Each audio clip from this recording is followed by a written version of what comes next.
Hello, my love, and welcome to this episode. I wanted to come on and talk to you about what happened to me 7 years ago. 7 years ago, I absolutely hit the brick wall. Truly and spectacularly. I was exhausted, I was overwhelmed, I was burnt out, and no one would have known. No one would have seen the signs, spotted the symptoms, because I hid it so well. And I hid it because I felt like I needed to. I hid it because I didn't really understand what was happening to me. And I hid it because I wasn't sure what I was going to do about it. And so I hid it behind smiles. I hid it behind showing up at work, caring for my patients, doing a great job, always putting them and their safety and their health first. And at lunchtime, I would hoover up lunch at my desk, again, swamped, literally work coming at me from all roads and directions. I would sit on the side of my bed in the morning, dreading the day ahead, having a sense of, well, how am I going to get through this? How am I going to do this? And every day I just muddled through. I went through the motions. I showed up, smile fixed in place. No one would have known. And then I came home, I drove home, and I felt exhausted. I collapsed on the sofa, I scrolled, trying to find some relief and release. I stopped chatting, to the people that I loved and having these conversations that filled me with so much joy because I was just so drained. I'd given everything I had to the day job and I had absolutely nothing left for them. And all the things that I knew I could be doing, should be doing, must be doing, it just felt like pressure. It felt like yet another thing to do. I was trying yet another routine, yet another thing that I hoped was going to be the thing to move the needle. And actually, it just felt like it scratched the surface because I'd been here before. This was not the first time. I'd been here before and I didn't know what I was going to do next. I thought, well, I've got no option. I've got to keep going. I've got to show up. I've got to be the person who I thought I was meant to be.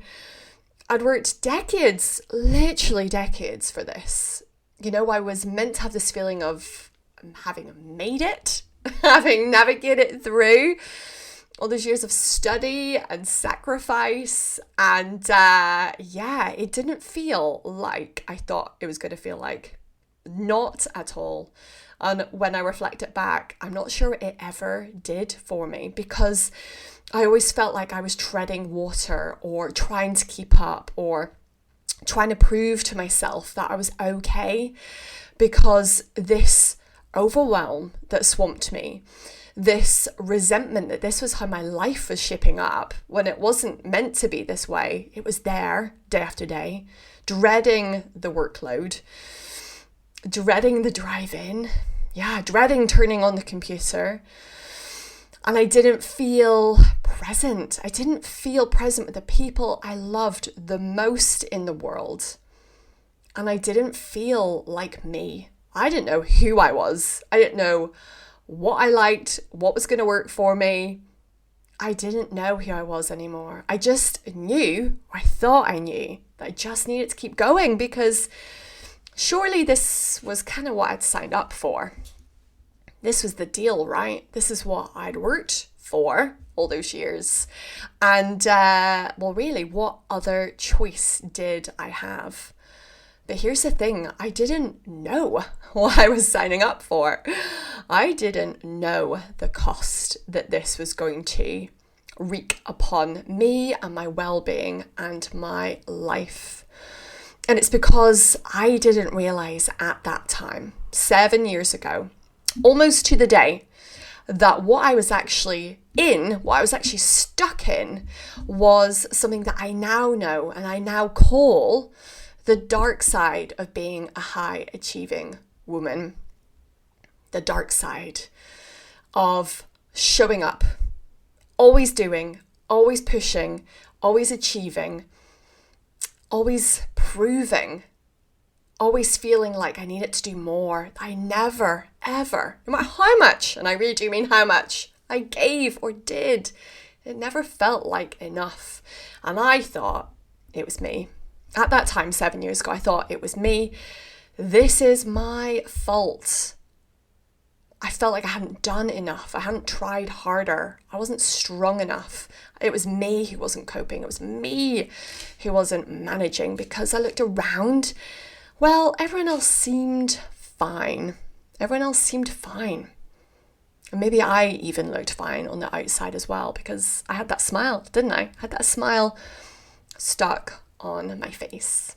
No one would have known any different. The people closer in did. They could sense that maybe all was not well.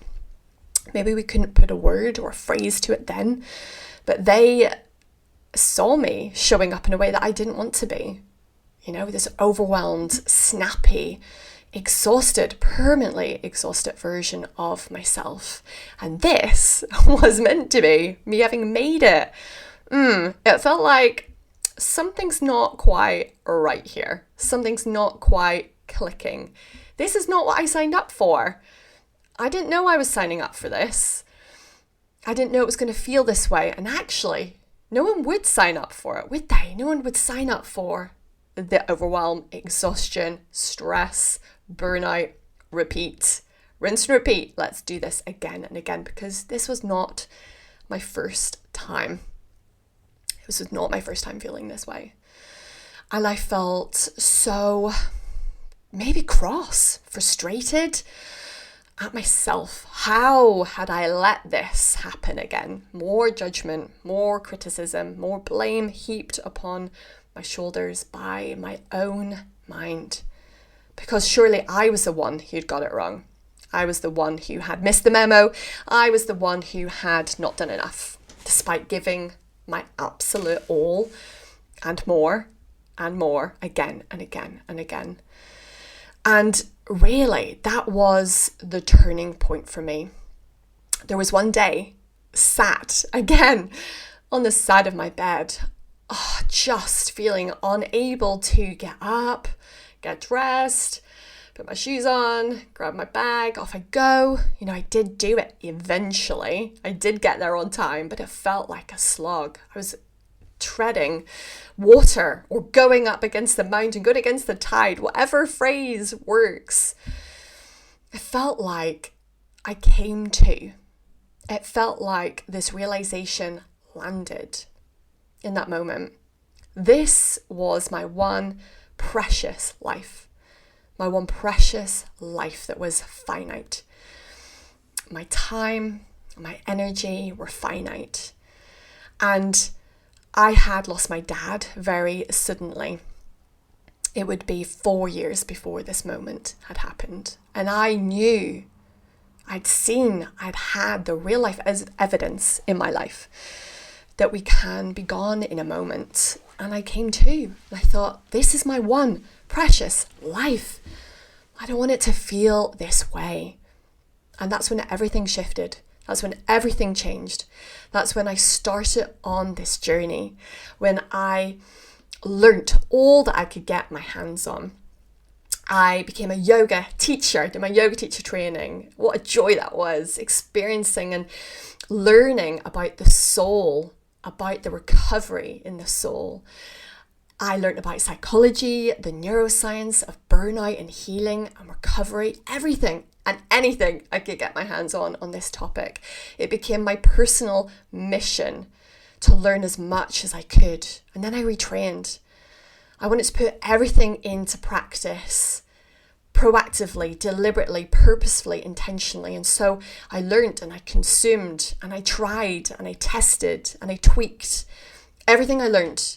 My life became one big experiment to put it into place, to implement it, to see what it did, see how much it moved the needle. Did it move the needle for me? Got curious about why that was, why that might be, why things landed and why things didn't land.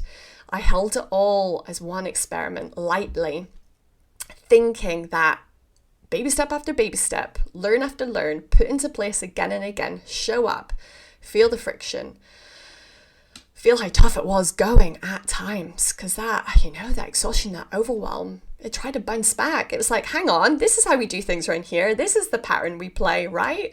We are that overwhelmed, exhausted, snappy, irritable person filled with resentment and self-judgment. That's who we are. And I said, no, that's not who I am. That's not who I want to be. It's not who I want to be anymore. It's not who I want to keep on rolling back round and spinning and cycling back round to. That pattern had played out enough in my life. Like I said, this was not the first time. This had happened on several occasions, under different guises and disguises. And this was the moment where everything shifted and everything changed. And everything I learnt, everything I had experimented with in my life, the science and the soul, everything that I tried, when I knew that this worked, this was lived true experience, when light and hope and life returned to my life, when I was able to lift my head up again and look forward with hope and possibility and curiosity and opportunity, I could look back and reflect on my journey, and I thought, this is what people need to know about. And so I put it into place in my role as a GP. Now, I'm not going to dive into a conversation. There's a place for that in another space about the limitations, about the short appointments, about how there was very little we could do. But I tried. I thought people need to know this. We were never taught this. We were never shown this. We were never shown how to have everything that we want in life, the success that we want, the fulfillment that just feels so good, to live life on our terms, in our way, shaping our own destiny and path for us, for our families, for our lives, for our purpose. We were never shown this. And I shared it with everyone and anyone who would listen, who sat down long enough around me. And I saw the light return to them as well. I saw the glimmers of hope spark off in their eyes as we spoke. And ultimately, this path that I had created for myself, this path out of the dark side of being a high-achieving woman, still having the success, still working at that level, that responsibility, that mental load, but still feeling like I had something left in the tank for me, for my family, at weekends, in evenings. And it became this beautiful self-fulfilling prophecy that the more I had left in the tank for me, the more I was able to pour back in, and it grew and it grew. And this path blossomed and thrived.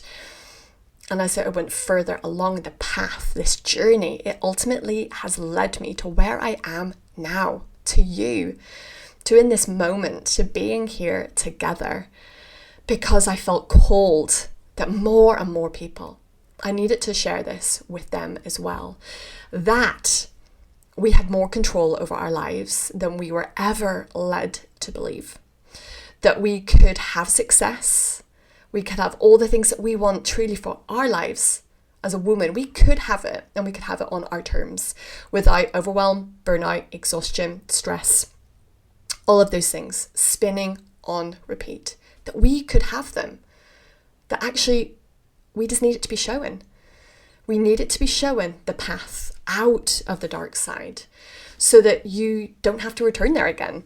That's what this work is all about. It's about knowing, yes, what to do, making those changes, yes, implementing them just as I had done, bit by bit, showing up again and again, feeling any friction and wobbles and holding it there, moving forward step by step, knowing that the path unfolded in front of us, in front of me, in front of you, that this path of fulfillment, of purpose, of joy, of presence, of connection, of feeling like the very favourite version of you, the one that I know you sometimes catch glimpses of at the moment, little snapshots, she's there. Before all the noise and expectation and pressure roll back in again, she is there. And this work, this path, this map out of the dark side of being a high achieving woman is that you can then live life on your terms. have control, the very, very best kind of control. You can show up in your life as the person that you want to be, whether that's mum, partner, colleague, leader, boss, friend, daughter, whatever that looks like for you, that you can have that. You just need it to be shown how. You need it to be shown how. Support it to learn this. Decide on the changes that you want to make for your life, for your personal story, and then support it to implement it bit by bit and see the path unfold as you move forward in life, further away from that dark side, knowing that you don't have to return there ever again, because this change is about true life transformation and it's about making it sustainable. Because that matters. Because I know what it feels like. Oh yes, I do. I know what it feels like to have been here more than once. I know what it feels like when you think, I never want to go back there again. And so that is why the transformation matters so much. This isn't about quick fixes, silver bullets, plasters, all of those things. It's not about that. It's about being supported. It's about being shown the way forward, so that you can have this path, that this becomes your new normal. That feeling like you, showing up like you, becomes the new normal, so that you have your sense of well-being, your sense of self-worth. No more questioning, no more doubting, no more exhaustion from feeling so overwhelmed day to day, dreading the moments that lie ahead in those back-to-back days. Your life feels good. Days feel hopeful, full of possibility. Of course, life's, we know that. But you feel resilient. You know that you're capable. You know you can then manage it and continue to move forward. Because this is about living life on your terms. So it serves you, your well-being, your sense of self-worth, your family, and your purpose. And so I wanted to pop on today to share this story with you about how this path out of the dark side of becoming a high-achieving woman came about. I so wanted to come in and share this with you. And my love, if this story lands, resonates, calls to you, reach out. I always love reading your emails, your DMs, however you want to get in contact with me. I really love hearing and reading your stories. So please do reach out and I will chat to you very soon.